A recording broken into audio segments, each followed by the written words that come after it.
Go. Gotcha. Hey, Kate and Kari, thanks for joining me here today on the water. Today we're going to have a quick 10-minute lesson about group dynamics. Why do we want to study group dynamics while being on the water? Is we want to be safe. We want to work together as a team. We want to have fun and we want to be safe. So there's an acronym that's often used for this called CLAP. C is for communication. L is for line of sight, A is for awareness, and P is for position. So we're going to have a few minutes on each one of those and study that, okay? So I'd like to do a quick demonstration of one of those letters, okay? And that is line of sight, okay? If we're close in to shore, then we might be blocked by something like a rock out there. Do you want to do a quick scan, Kari? If we're over near those rocks and I'm on the far side, you can't see me, right? Right. Okay? Yeah. So now what I'm going to do is, Kari, I'm going to ask you to come over here where Kate is. Okay? We're going to do a quick demonstration of this. And then Kate, I want you to go way behind that rock, way over there, real quick. Jump over there, quick. Get behind that rock so you can't see Kari. Right? So, can you guys communicate very effectively? You can't, right? Great, but if I get in between you two, and then you speak to me, and then I speak to you, or we use some other form of communication, we can relay this message. So we always want to stay in line of sight of at least some members of our party. Okay, come on back in.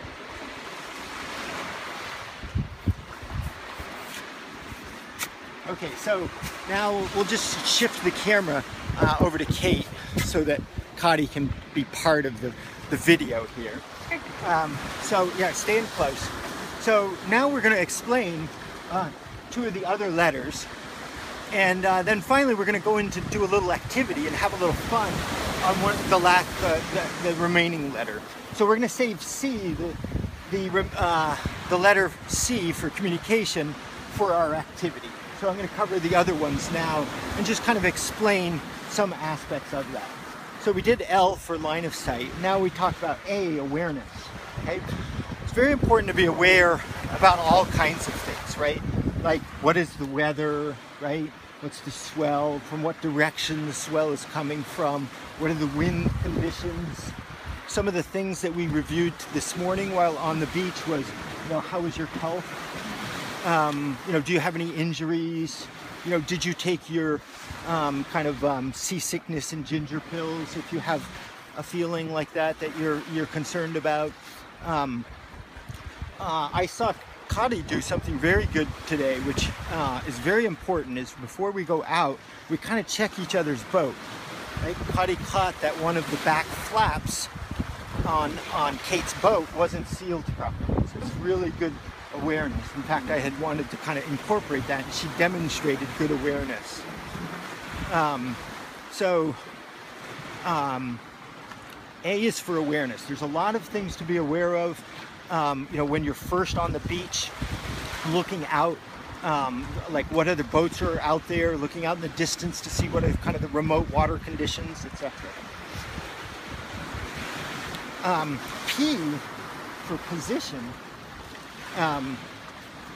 is a little bit more complex subject, but let's review how we used position while we were on our little trip today, going around Pigeon Point and coming back. So because Kate is a fairly beginner, shall we say, in paddling, even though she's athletic, I wanted to keep a really tight, close awareness about her. So I wanted her positioned, ideally, kind of slightly in front of me so that I could project my voice forward to her, and I didn't have to keep turning around all the time. So very naturally, people who are not the leader of a group are often kind of lingering slightly behind. But that's not always where you want to be, right? So being conscious of your position relative to the group and into the environment is very important. Another good positioning subject that we had today was, as we were going around the point, and particularly when we were coming back, I wanted you guys on the right-hand side because the danger was on the left, the shoreline and the break and the rocks. And if I knew if you guys were to the right of me, then I could kind of better measure, you know, how close we should be to the shore and how far out.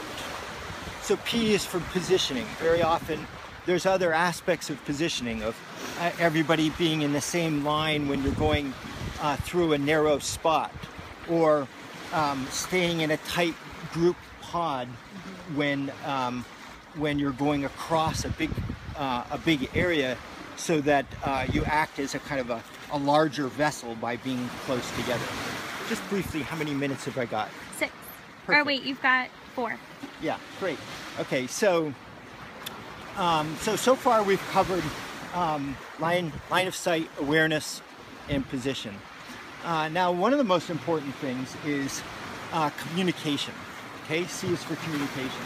So we're going to set up a little activity, and between the two of you, and I'm going to grab the camera. Okay. Well, actually, in just a second, I'm going to have a little competition about how many different ways there are to communicate between the two of you. You will have a little competition. But before I do, let me introduce the most important part of being able to communicate on the water, which we covered earlier this morning.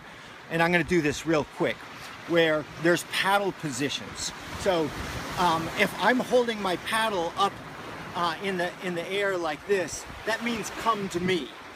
And if I go like this real quick, that means come to me quick. Okay?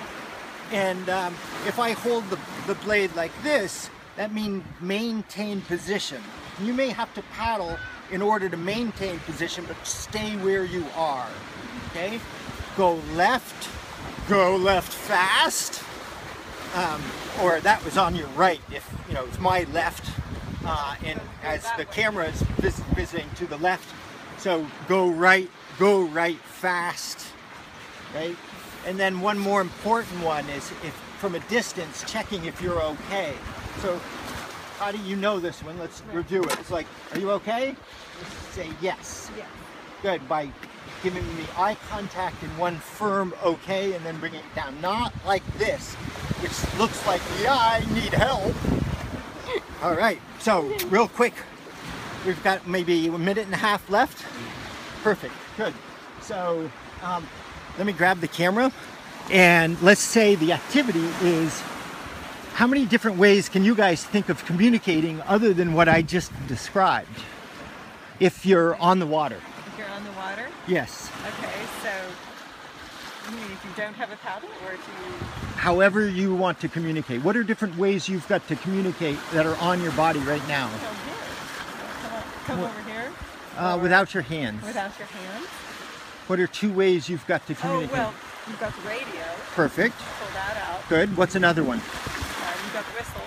Okay, good. There's 2 from you. And... Radio and whistle. Okay. And then you've also got more hand positionings. I don't know totally what else. What else you would think? be work? Think real quick. How would you try to communicate? Without the paddle, screaming. There you Yelling. go. That's like one of the most effective. However, the distance doesn't carry because of the noise of the ocean, right? But it's like, help, right? Good. That's a good one. Let me show you guys one real good one. Okay, go ahead and take a paddle of me. Is use your blade and go. That actually carries a long ways. Now, it doesn't carry forever, but you know, if your voice is gone or you know something is wrong, it's like bang, help, right? Or I want your awareness, right? Sound now we know. Okay. I couldn't think of that. I'm going to show one other form of communication. Well, actually, I'm not, because we're running out of time. There's lots more, like having a red flag that you can put out on the water so that boats can see kind of a big red square. I could show one in a second if I had it here somewhere. me grab it real quick. So, a little space blanket, which also helps with safety and other purposes. You can, if you really, I've never used this. If you have something like this, you can extend it behind your boat. If some plane saw that, it was like, right? Or for a reflective material. Okay. What about a flare for a long journey? Exactly. Maybe. There's lots of ways more to communicate. There's different types of flares. Good job. I think it was kind of a tie. Right? Yeah, Good job, I think you guys. so. Okay, so just a quick recap. What's the acronym that we use? Clap. CLAP. C stands for, Communications. and L stands for Line of sight. line of sight. A stands for Awareness. awareness, and P stands for Of course, positioning. positioning yourself on the water. Yeah. So great, now we know how to have fun and be safe on the water, right? Yes. Woo! Yay! Yay! Go ahead, stop. All right.